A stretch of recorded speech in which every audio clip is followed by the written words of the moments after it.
Hi friends, welcome to my channel. ఇక అహల్య అయితే తన రూమ్ లో ఉంటుంది. ఇక అప్పుడే అక్కడికి బంగారాజు అయితే వస్తాడు. వచ్చి, అమ్మా అహల్య, నీతో ఒక విషయం మాట్లాడదామని వచ్చాను.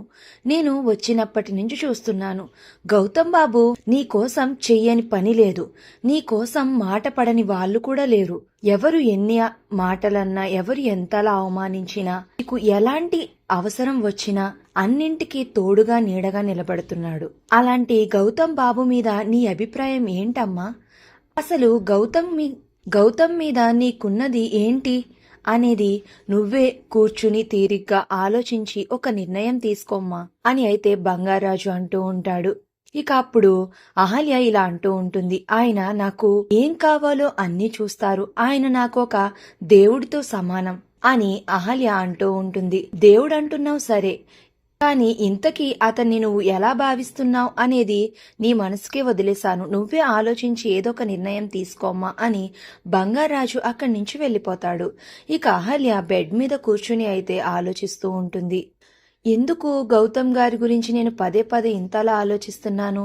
ఒకవేళ గౌతమ్ గారిని నేను ఇష్టపడుతున్నానా? ఆయన్ని నేను ప్రేమిస్తున్నానా? ఆయన నా మీద చూపించే కేరింగ్కి, ఆయన నా పట్ల ఉన్న బాధ్యతకి నేను ఇంప్రెస్ అయిపోయానా?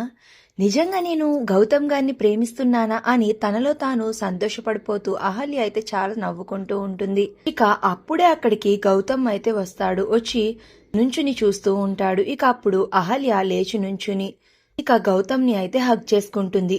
ఏంటి ఎప్పుడూ లేంది అహల్య గారు నన్ను హగ్ చేసుకున్నారు అని గౌతమ్ అయితే చాలా సంతోషపడుతూ ఉంటాడు. ఇక వెంటనే అహల్య గౌతమ్ ముఖాన్ని తన చేతుల్లోకి తీసుకుని ఇక గౌతమ్ నుదుటి మీద అయితే ముద్దు పెడుతుంది. ఏవండి, నేను మిమ్మల్ని ప్రేమిస్తున్నాను అండి, మీరంటే నాకు చాలా ఇష్టమండి అని అయితే చెప్తూ ఉంటుంది. ఇక ఆ మాటలకి గౌతమ్ చాలా సంతోషపడుతూ చాలా ఆనందపడిపోతూ ఉంటాడు. ఇక అహల్యని గౌతమ్ కూడా దగ్గరికి తీసుకుని హగ్ చేసుకుంటూ ఉంటాడు. మరి ఇదంతా నిజమేనా? అహల్య నిజంగా గౌతమ్ని తన ప్రేమ విషయం చెప్పేసిందా, లేదా కలగంటుందా? అసలు ఏం జరుగుతుంది అనేది నెక్స్ట్ రివ్యూలో తెలుసుకుందాం. వీడియో నచ్చితే ప్లీజ్ సబ్స్క్రైబ్.